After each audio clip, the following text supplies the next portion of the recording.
digital, video, and audio with screen sharing, account registration, and more.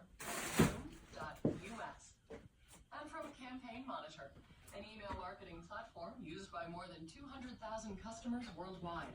With email templates, a drag-and-drop email editor, and 24/7 customer service. More at campaignmonitor.com. It's Morning Edition from NPR News. I'm David Green in Culver City, California. And I'm Rachel Martin in Washington, D.C.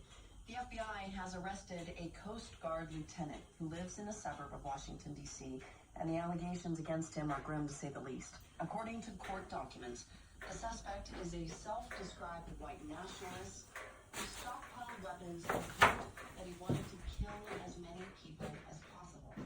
The suspect allegedly had a list of potential targets that included Democratic